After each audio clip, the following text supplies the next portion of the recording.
Surprise! Fortnite is now playable on mobile phones and iOS devices. Well, as long as you have an invite code, that is. If you have already received a code either from Epic or from a friend, chances are you'll already be plugging away at the game, shooting, looting, and building your way to a victory royale on the go. If you weren't lucky enough to blag a code, however, you might be wondering how the game plays, or whether or not your phone will even be able to play the damn thing when access finally opens up for everyone. Well, my friends, to help you out, here are 13 things you need to know about Fortnite Mobile.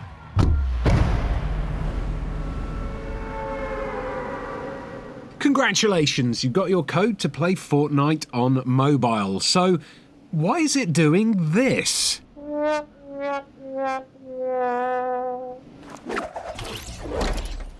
Turns out you'll need at least an iPhone 6s or an iPhone SE to run Fortnite Mobile. Plain old iPhone 6s or iPhone 6 Pluses are unfortunately not compatible with the game. So why won't Fortnite work on anything lower than a 6S?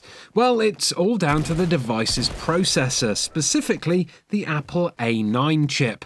This chip is present in the newer 6S and SE phones, but anything older like the iPhone 6 or the iPhone 6 Plus will only have an Apple A8 chip.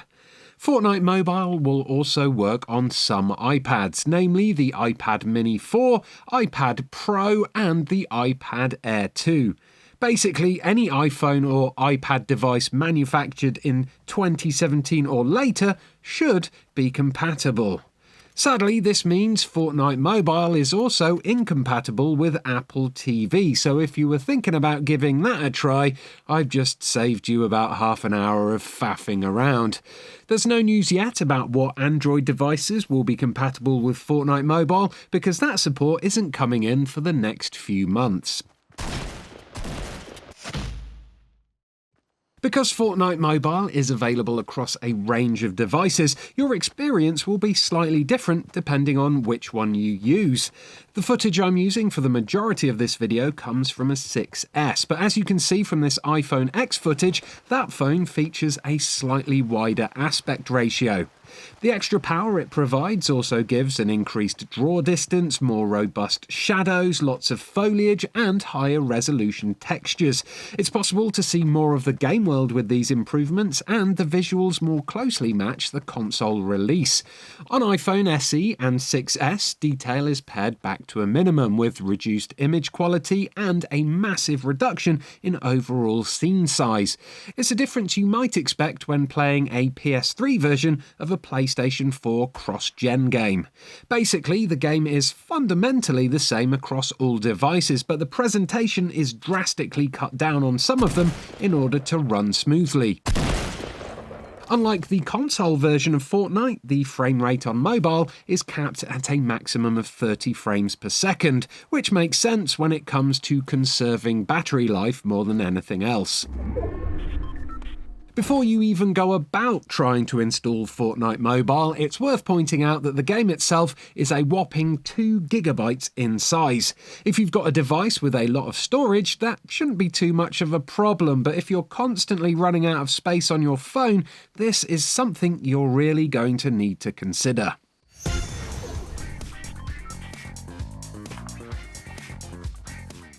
One of the first things you'll notice when playing Fortnite Mobile is that the map is identical to the console and PC versions, right down to the layout of the roads and the locations of all the buildings.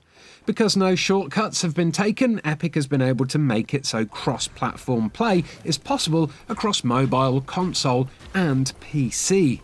That doesn't mean mobile players will be forced to fight against players on other platforms though. That would probably lead to a lot of unfair advantages, especially if a mobile player was put up against someone with a keyboard and mouse. No, by default, mobile players are matched with other mobile players only, so if you jump into solos, expect to only be fighting other mobile players.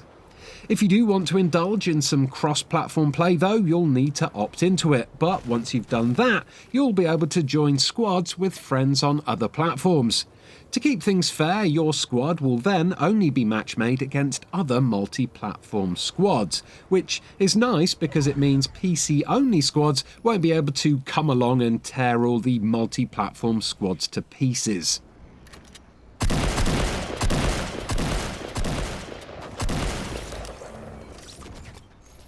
So with the techie stuff out of the way, how does the game actually play? Well, let's start with arguably the most important thing, being able to move around.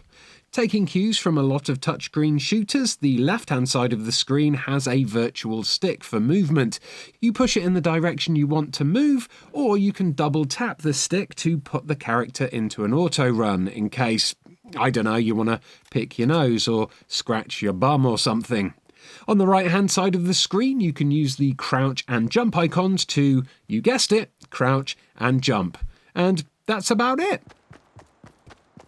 Shooting works in pretty much the same way, with aiming and looking around being handled by dragging your thumb around the right-hand side of the screen.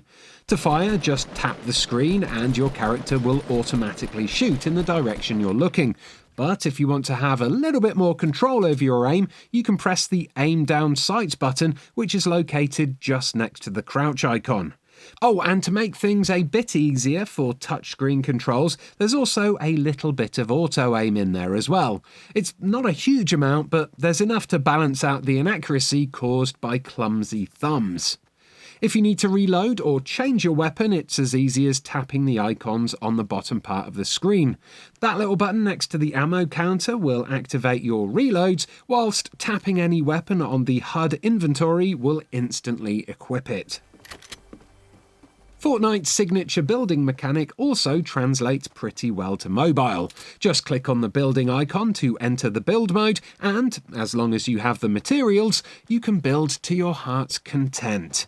Tapping on icons located on the lower portion of the screen will let you change between materials and build types. Then you use the icons on the right-hand side of the screen to rotate, place, and edit. If you've tried to do this on console using a controller, you should find this mobile method a little easier to use, as everything just seems a little less complicated. Elsewhere in the game, weapon and item pickups are now automatic. Just walk over them and you'll pick them up. It's super quick and easy to do, and it speeds up your movement around the map no end. That's not all that's automatic though. In Fortnite Mobile, you can also open doors just by walking into them, which is of course super useful in the game, but maybe not so much in real life. I just tried to do it in my house and, well, now I've got a nosebleed. Click on the backpack icon at any time to open your inventory and manage your items. Again, it's pretty simple, this time just a case of dragging and dropping whatever you do or don't want. One thing you should be wary of though is the fact that if you decide to drop inventory items, it's very easy and frustrating to accidentally pick them up again by running over them as soon as you leave the menu. So, all things considered, the touchscreen controls work pretty well, but maybe you were thinking about using a Bluetooth controller in order to get the upper hand against other mobile gamers. Well, unfortunately at the moment, Bluetooth controllers are not supported in Fortnite Mobile. They will be supported eventually, but for now, you'll have to keep your cheaty controllers well away from the game, you cheaty McCheaterson you.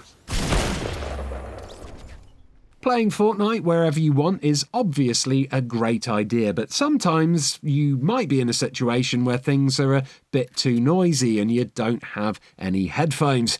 If that happens, judging where enemies and chests are located is going to be a little tricky. Thankfully, Epic has built in a load of audio cues which are represented visually as indicators in the centre of the screen. So, while hunting for chests, for example, there's now an icon to show you when one is nearby. Little footstep icons will also show you what direction enemies are in, and also the intensity of those indicators will show you just how close that enemy is. This is the same for the direction of fire indicator as well. Basically, this is going to be perfect for if you want to play the game in the toilets at work without getting caught, or if you just fancy wasting some time during a GCSE maths exam. I mean, I never had to use trigonometry after I left school, so I doubt you will either. On the subject of audio, at the moment, Fortnite on mobile devices does not support voice chat. Epic have said that's something that they want to support later down the line, but for now, you'll either have to be sitting next to the people you're playing with, or you'll have to communicate in Morse code by banging your pickaxe on the walls. Now, what's the Morse code for noob? Finally, now Fortnite Battle Royale is on mobiles, what about Fortnite's pay-to-play mode, Save the World? Will that ever come out on handheld devices? Well, the short answer is no. Basically, Save the World uses up much more memory and CPU resources than its kill or be killed cousin. So, until we all have iPhone X20s or whatever they're going to be called in our back pockets, that game mode will be staying on PC and consoles only. But to be honest, no one I know plays that mode anyway, so it's not really a big deal.